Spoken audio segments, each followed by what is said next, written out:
De Dios porque ha entregado su corazoncito al Señor Jesús. ¿Cuántos le dan la bienvenida a Liliana Fuentes, a la familia de Dios? Bienvenida pequeñita a la familia de Dios y también a la familia. Dios me les bendiga mucho. Mis queridos hermanos, el tiempo pasa. Y por allá, por mi país, dicen que cuando el tiempo pasa, aún hasta los muertos lo lloran, ¿verdad? Así que vamos rápido a la lectura de la palabra de Dios porque me quedan 7 minutos para las 12.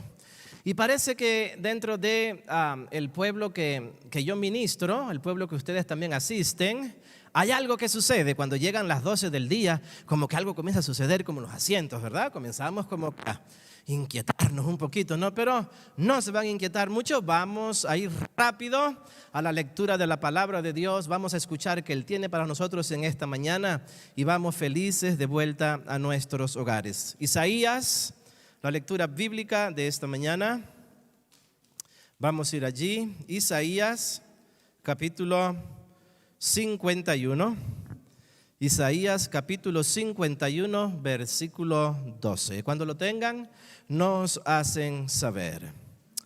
Isaías capítulo 51, versículo 12. Podemos leer la palabra de Dios en esta mañana, mis queridos hermanos.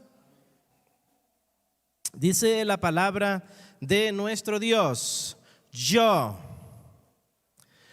soy vuestro consolador.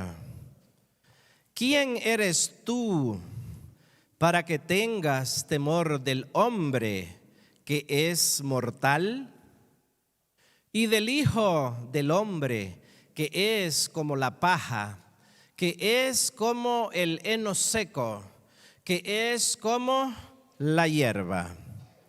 El profeta Isaías, para su tiempo, escribe a la nación de Israel, especialmente. Isaías profetizó en el área de Jerusalén. Inspirado por el Espíritu Santo, el profeta Isaías toma las palabras de Dios y las lleva al pueblo. Y el profeta Isaías le dice al pueblo: yo.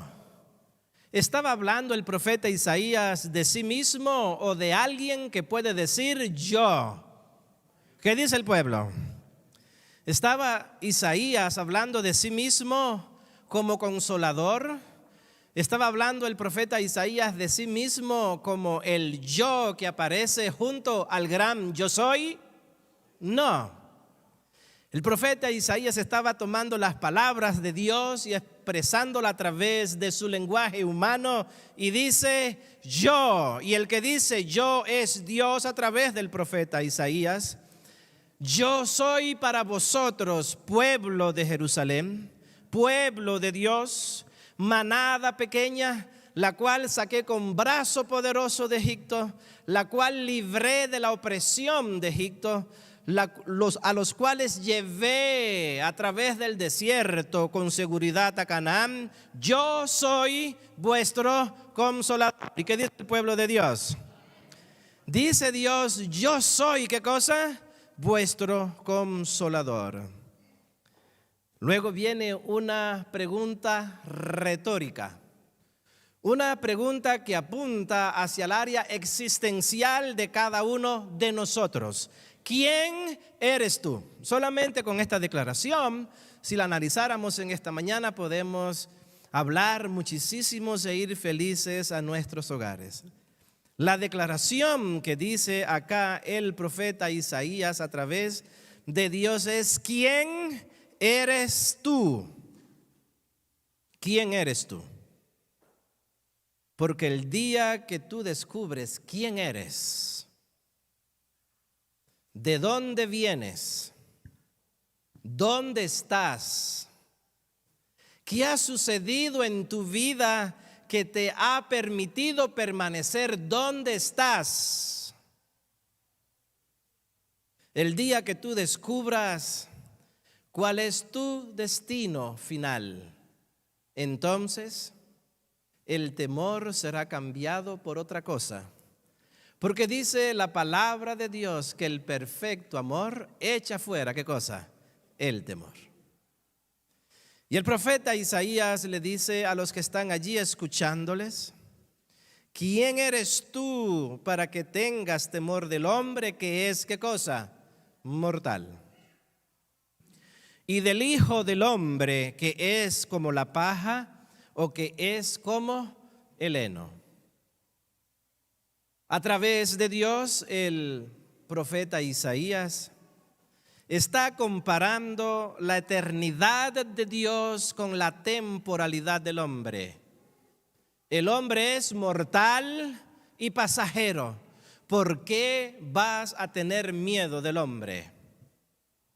Dios es eterno y soberano, vive y permanece para siempre.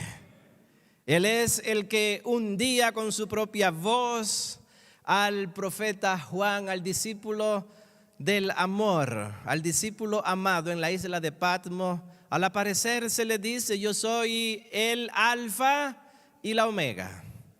Yo soy el primero y el último. Yo soy el que estuvo muerto, pero vive ahora por los siglos de los siglos. La palabra de Dios a través del profeta Isaías está haciendo una comparación entre la temporalidad del hombre y la eternidad ¿de quién? De Dios. En lo pasajero de las cosas de la tierra, en lo efímero de esta vida y las cosas que realmente tienen valor en Dios. Está haciendo una comparación entre aquellas cosas que traen temor a nuestros corazones constantemente, en relación al consuelo que solamente Dios puede dar, no solamente por un instante, sino constantemente en la vida de aquellos que se acercan a Él por fe, creyendo que Él puede consolarles en todas sus necesidades y tristeza. ¿Estamos entendiendo la palabra de esta mañana? Mis queridos hermanos, vamos no a comenzar por la parte encima del versículo, vamos a comenzar por la parte de el temor. Allí Isaías capítulo 12, segundo renglón, dice que el hombre, cuando no tiene una identidad basada en quién es, por no saber de dónde viene ni quién es su Dios, el hombre tiene temor. A muchos cristianos, a muchos hijos de Dios, les da temor la persecución religiosa. Pastor, nosotros en este tiempo no estamos recibiendo ningún tipo de persecución religiosa. Les hago una pregunta: ¿cuántos de ustedes viven en el mismo mundo que yo vivo? A ver, levantando sus manos. En otras palabras, ¿cuántos de ustedes son mundanos como yo soy mundano? Ay, ¿por qué no levantaron la mano? Porque algunos de ustedes del planeta 13, 43 o 58, de por ahí de alguna galaxia. Ustedes son mundanos como yo, vivimos en este mundo. No en la palabra mundano de deleitarnos en las cosas del mundo, pero todos ustedes son de este mundo, ¿sí o no? ¿Somos de este mundo, sí o no? Creo que todavía no los convenzo, hermano Saúl, ¿verdad? Todos somos de acá.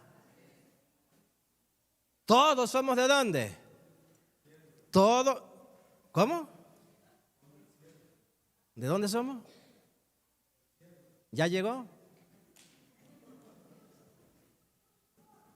Mantenga la fe firme hacia allá para llegar. Pero hay una realidad existencial que nos afecta a todo, hermano. Seguimos viviendo en este mundo. Y al vivir, mis queridos hermanos, al vivir en este mundo, Usted y yo debemos de saber que muchas veces cuando nos dicen a nosotros no hay más trabajo porque has decidido ir al encuentro del Creador en el día del encuentro, en el día de salvación, en el día de la bendición. Muchas veces, mis queridos hermanos, cuando nos dicen a nosotros como tú has decidido ser fiel a Dios y ese día del encuentro ir a la casa de Dios, no tienes trabajo. Todos nosotros sabemos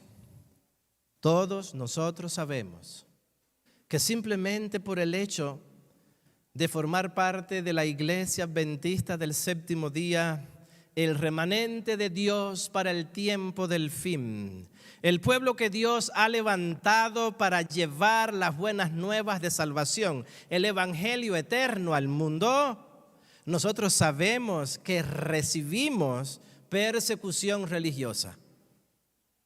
Y si usted no lo ha experimentado, es porque no saben a lo mejor quién es usted. Ay, qué interesante. Porque el día que sepan quién es usted y Satanás levante allí en su centro de trabajo o en su lugar donde usted desempeña sus labores semanales, levante a alguien que quiera comenzar a poner el dedito sobre usted, usted se va a dar cuenta de que sí hay persecución religiosa. Usted va a darse cuenta que por su fe, que por sus creencias, que por adorar en el día del Señor, usted no es mirado con buenos ojos. Y esto a algunos de nosotros nos da temor. Tengo, por ejemplo, algunos conocidos que me dicen, no, pastor, yo mejor declaro quién soy el viernes 5 minutos antes de que termine mi hora de trabajo. Y le digo al supervisor, yo mañana no vengo. ¿Y por qué no vienes mañana? Bueno, porque me invitaron a ir a la iglesia. Imagínense, ese es un miembro, alguien que pertenece a la familia de Dios. Me invitaron a ir a una actividad espiritual, pastor. Y yo le digo al jefe, bueno, me invitaron a una actividad espiritual, entonces yo mañana no puedo venir. Y el próximo sábado, el próximo viernes, le digo igualito, casi al terminar el trabajo, no puedo venir mañana porque me han invitado a otra actividad espiritual, ¿verdad? Entonces, como yo vivo mi vida cristiana muy bien, entonces el jefe ve que a donde yo voy, esa influencia espiritual hace de mí un buen trabajador y pastor, así le he pasado muy bien. Ay, mis queridos hermanos, dice la palabra de Dios en Romanos capítulo 1, versículo 16, Pablo dice, porque no me avergüenzo de qué cosa, del evangelio. Porque el evangelio es qué cosa, poder de quién, de Dios. El día que tú te avergüences de ser un adventista del séptimo día, yo sé que Dios siempre tendrá de nosotros misericordia. Y Él es paciente. ¿Qué es Dios, familia? ¿Qué es Dios? Tardo para la ira. ¿Qué es Dios también? Tardo para la ira. Grande en misericordia y verdad. ¿Qué más es Dios? Grande en misericordia y verdad. Pero el día que tú lo niegues en esta tierra, ay. Puede ser que en algún momento Él también te niegue a ti como su hijo. Y mis queridos hermanos, ¿cuántos vienen a escuchar la palabra de Dios? Ay, pastor, por eso no lo invitamos mucho. Una sola vez al mes viene usted por acá con nosotros. El día, familia, el día que tú te avergüences de ser un adventista del séptimo día, que guarda los mandamientos de Dios, que adora en el día del Señor, que cree que Jesús viene pronto, que cree en la unidad de la iglesia, que cree en un solo Dios, que cree que Jesús es el Hijo de Dios. El día que tú te avergüences de eso y mucho más, entonces tú estás dando evidencia de tener temor. ¿De tener qué cosa? Miedo. Por eso la pregunta del profeta, por eso la pregunta de Dios a través del profeta: ¿quién eres tú para tener miedo Para tener, ¿qué cosa? Miedo del hombre que es mortal. Jesús un día le dijo a aquellos que siempre andaban detrás de él, persiguiéndole por todos lados: no tengan miedo de aquellos que pueden, ¿qué cosa? Dañar, ¿qué cosa? El cuerpo, hacer algunas cosas con nosotros, ¿verdad? Tengan un poquito de temor de aquel que tiene el poder de hacer otras cosas con vuestras vidas. Ya saben cómo termina el versículo, ¿verdad que sí? La persecución religiosa nos da miedo. Nos da miedo la burla. Ustedes son evangélicos. Ustedes son, aleluya. Ustedes son los come hierba, ¿verdad? Dicen algunos, ¿no? Ustedes tragan todo lo que es verde. Gloria a Dios, ¿verdad, hermana? Sí, pero a veces nos da temor abrir el topercito, ¿verdad? Cerquita de nuestros amigos, ven allí los brocolitos, el no sé qué, y entonces con el arrocito integral, ¿no? Sabroso, ¿no? Bien nutritivo. Entonces nos vamos por allá, por la última mesita, a comer nosotros por allá, ¿verdad? En vez de comer allí con todo el mundo, ¿no? ¿Ustedes viven en el mismo mundo que yo vivo? Sí, porque fíjense, una vez en algún momento de mi vida, ya de mis 47 años, yo estaba trabajando con un hermano que cada vez que nos sentábamos a comer en la factoría, a él se le caía la cuchara o se le caía algo al suelo. Y descubro que cuando él se agachaba o se inclinaba para agarrar algo, era el momento donde él oraba. Ay, imagínense ustedes, en el momento donde se inclinaba hacia abajo y medio buscaba en esos, qué sé yo, 5 o 6 segundos, Señor Jesús. Y algunos son hasta sinvergüenzas, dicen que el niño de Nazaret bendiga estos alimentos, amén. Y ya, agarraba lo que iba a agarrar y se ponía a comer, porque tenía pena de qué cosa, de que lo vieran orando. Entonces nosotros a veces tenemos miedo hacia la burla en cuanto a nuestra fe. Tenemos miedo a veces como iglesia acerca de la pérdida de los valores cristianos, de los valores religiosos. No necesariamente en la sociedad, sino en nuestra comunidad espiritual. ¿Sí o no? ¿Tenemos temor de esto? ¿Sí o no? Ay. Hermano Edil, ¿qué pasó?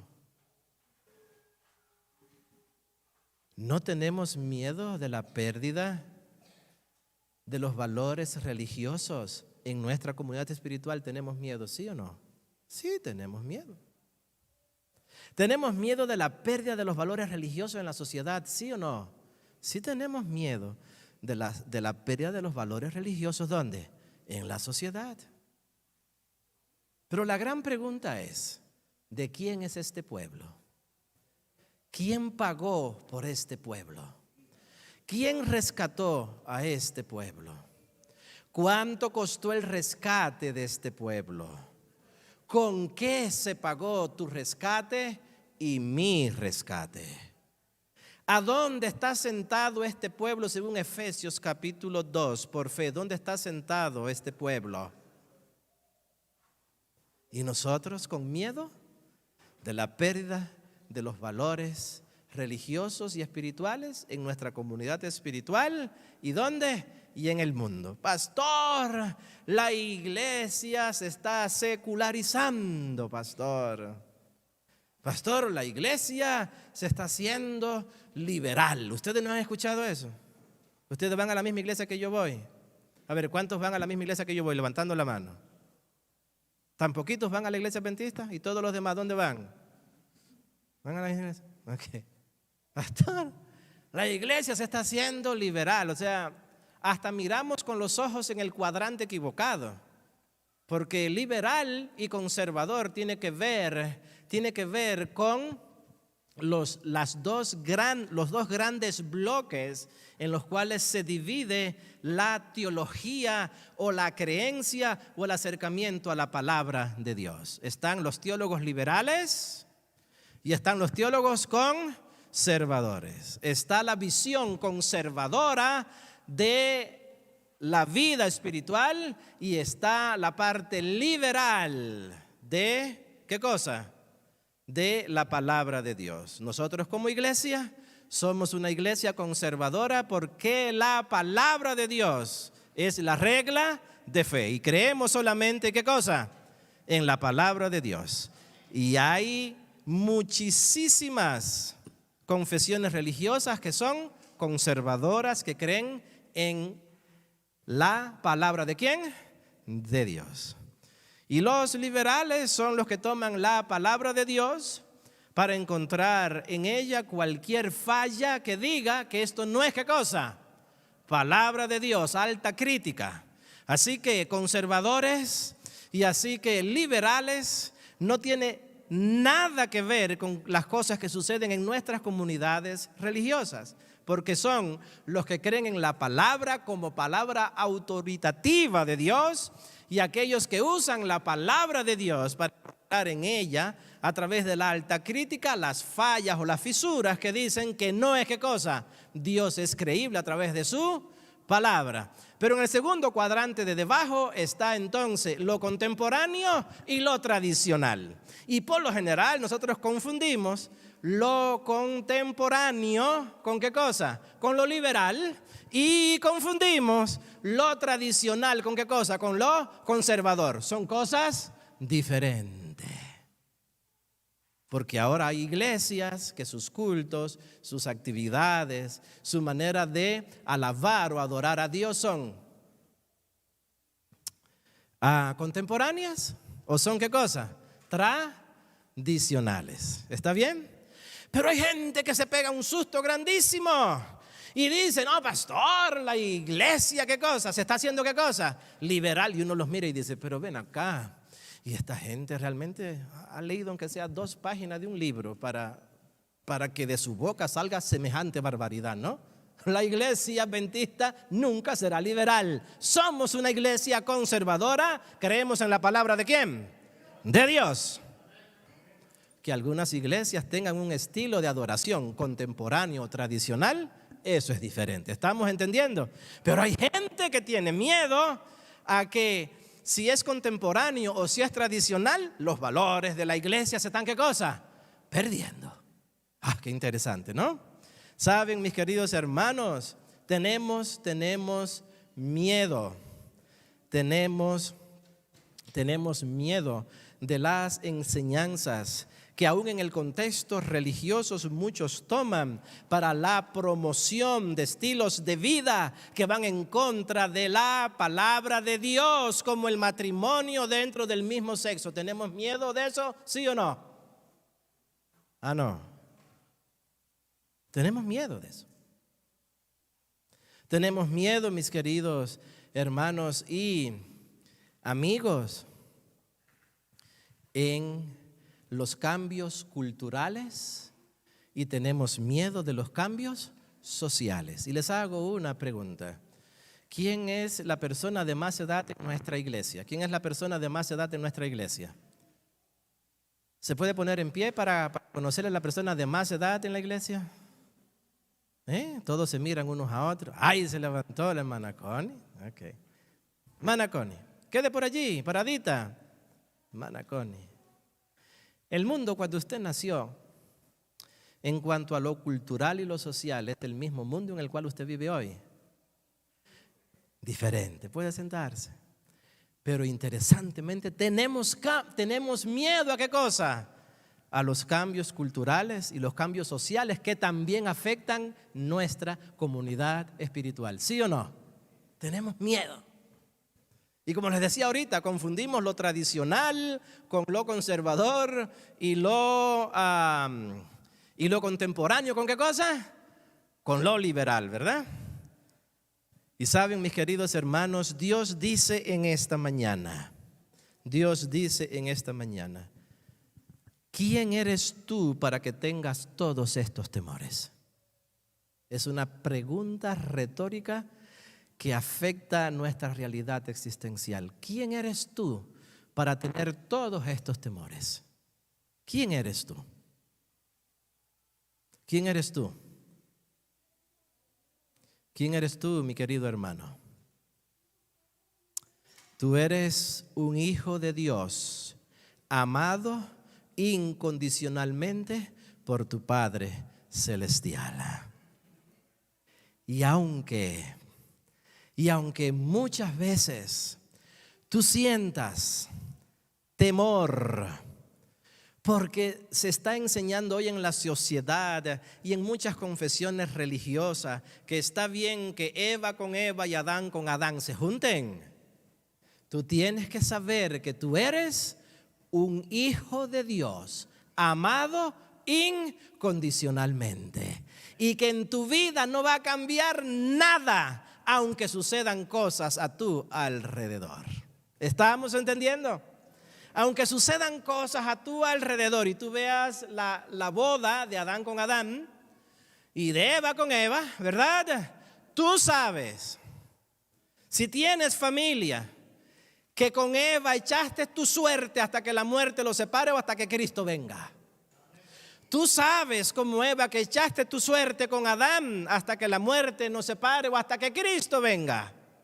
¿Por qué tú tienes que tener temor, miedo y algunos hasta fobia, que ni se acercan, que ni tocan, que ni invitan, que ni forman parte de sus círculos para llevarles al Señor Jesús? Hay muchos que yo ni siquiera puedo hablar con una persona así. ¿Por qué son tus temores?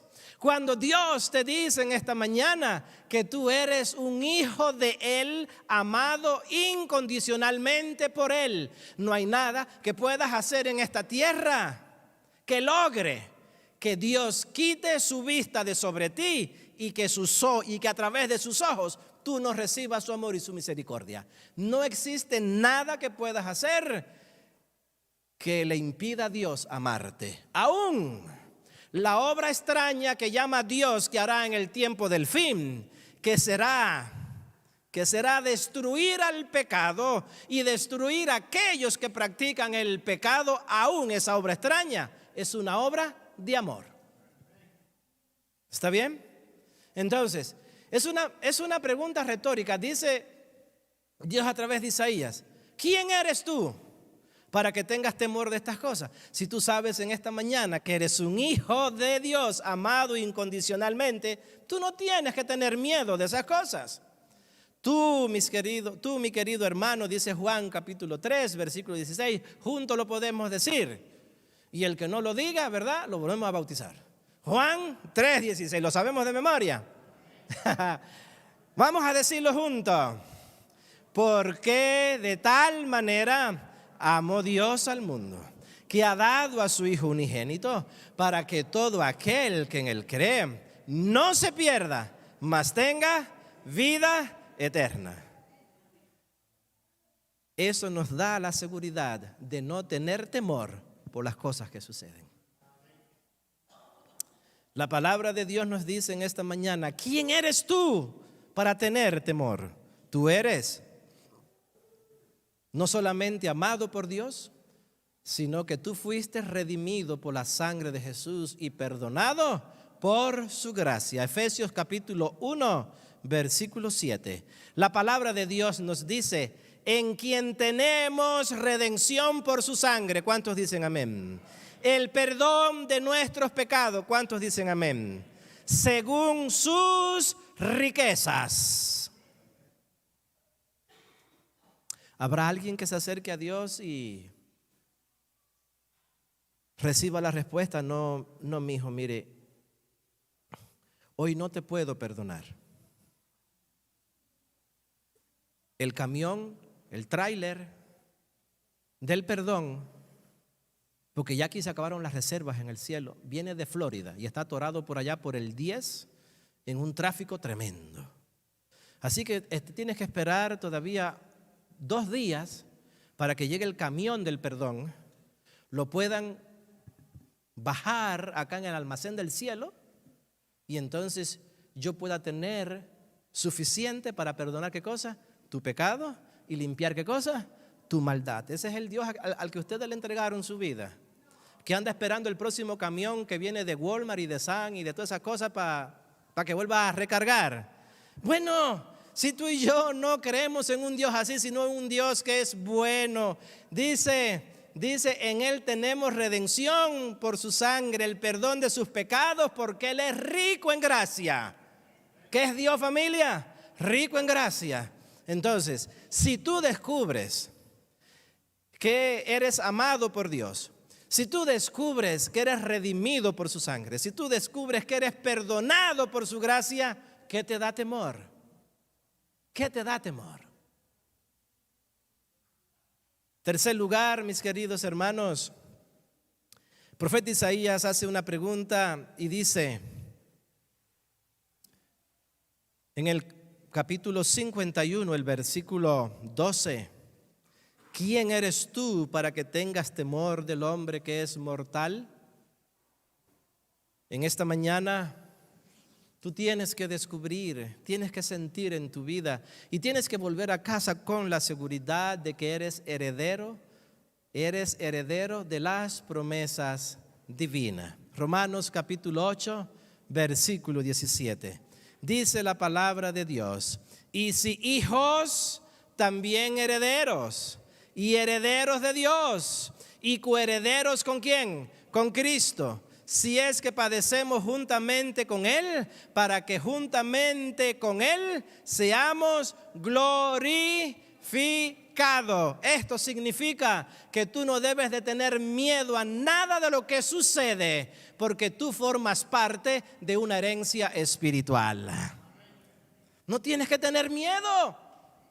Tú formas parte de una herencia espiritual. Eres hijo, eres heredero y coheredero. ¿Con quién? Con Cristo Jesús. No tienes que tener miedo en cuarto lugar, porque tu vida y mi vida son llamadas a la santidad. ¿Y qué dice el pueblo de Dios? Tú y yo somos hijos de Dios, amados ¿por quién? Amados por Dios incondicionalmente, redimidos por su sangre, perdonados por su sangre. Tú y yo somos hijos de Dios, herederos de las promesas divinas. Tú y yo por eso somos hijos de Dios, que según la primera carta de Pedro, el capítulo 1, versículo 16, nos dice, sed santo, porque yo soy ¿qué cosa? Soy santo. Y esto implica el compromiso de vivir de acuerdo con los principios de la palabra de Dios. Entonces, si cada día yo me aparto para un uso sagrado, para con mi Dios, ¿por qué me da temor de que allá afuera suceda esto y esto? ¿Por qué me da temor no testificar de mi fe? ¿Por qué me da temor decirle a otros que yo formo parte del remanente de Dios, de la iglesia que Dios ha levantado en este tiempo, para decirle al mundo entero, salid de ella, pueblo mío? Tú eres llamado a vivir en santidad. Yo soy llamado a vivir en santidad. Por eso la pregunta, ¿quién eres tú? Yo soy un santo de Dios. ¿Pecador? Sí. Pero santo también. Y pesa más la segunda que la primera. Porque al reino de los cielos no irán santos. Al reino de los cielos irán pecadores que emprendieron un proceso de santificación en esta tierra, el cual los llevó a un día a parecerse a su Padre Celestial, que es santo. ¿Alguien lo entendió? ¿Alguien lo entendió? Y terminamos, mis queridos hermanos, con la pregunta del profeta Isaías diciendo, ¿quién eres tú? Tú eres un hijo de Dios empoderado por el poder del Espíritu Santo. Como hijo de Dios, el Espíritu Santo mora en tu vida. Como hijo de Dios, el Espíritu Santo guía tus pasos. Como hijo de Dios, el Espíritu Santo te consuela. Como hijo de Dios, el Espíritu Santo te ayuda. Como hijo de Dios, el Espíritu Santo toma nuestras oraciones, todas egoístas, porque es yo, dame, y las presenta delante de Dios como olor grato, porque nuestras oraciones son escuchadas en el reino de los cielos por la obra maravillosa ¿de quién? De el Espíritu Santo. El Espíritu Santo es el que te capacita y me capacita para vivir una vida aún en este mundo lleno de pecado, apartados para vivir para un mundo venidero. Es el Espíritu Santo el que abre nuestros ojos y nos dice: hey, es tiempo de hacer tesoros en el cielo, porque donde esté vuestro tesoro, allí estará ¿qué cosa? Vuestro corazón. Es el Espíritu Santo, es el Dios que habló a Isaías, que nos dice en esta mañana: yo soy vuestro consolador. Yo soy el que te voy a amar incondicionalmente. Yo siempre te voy a perdonar y te voy a redimir. Yo siempre te haré heredero de mis promesas. Yo siempre te haré parte de mi santidad. Yo siempre te daré de mi espíritu. Yo siempre cuidaré a tus hijos. Yo siempre cuidaré a tu matrimonio. Yo siempre visitaré tu cuerpo como médico de Israel para traer sanidad a tu vida físicamente. Yo siempre como médico espiritual visitaré tu alma para dar sanidad a tu alma. Yo siempre como proveedor visitaré tu hogar para poner sobre la mesa no lo que quieres, pero sí los alimentos que necesitas. Yo siempre te diré que es tiempo de levantarte de debajo de la mesa porque allí tú has estado comiendo migajas. Es tiempo de que te pares de allí, porque yo soy el que te invito a la mesa para sentarte allí como parte de mi familia. ¿Cuántos quieren sentarse en la mesa del Señor esta mañana? Yo soy el que toma tus tristezas y las convierte en gozo. Yo soy el que toma todos tus traumas y tus temores y te trae esperanza. Yo soy el que toma tus temores hacia el futuro y te doy el gozo de que estoy contigo hoy, estaré en el futuro. Y de la misma manera que te cuidé allá y te bendije allá, lo haré hoy y también ¿dónde? En el futuro. Yo soy eterno, el hombre es temporal. Yo soy eterno, pero los problemas que te pasan en la tierra son pasajeros. Un día van a terminar. Quiero decirles en esta mañana que en cualquier estación de la vida que nos encontremos hoy, porque todos nos encontramos en alguna estación, no moleremos para siempre. Escucha bien, no moleremos para siempre el mismo trigo en el mismo lugar. Un día Dios nos sacará de allí y dirá de nosotros hoy en esas estaciones, como dijo de Gedeón: varón, ¿qué cosa? Esforzado y valiente. No por lo que Gedeón era en ese momento, sino por lo que Gedeón iba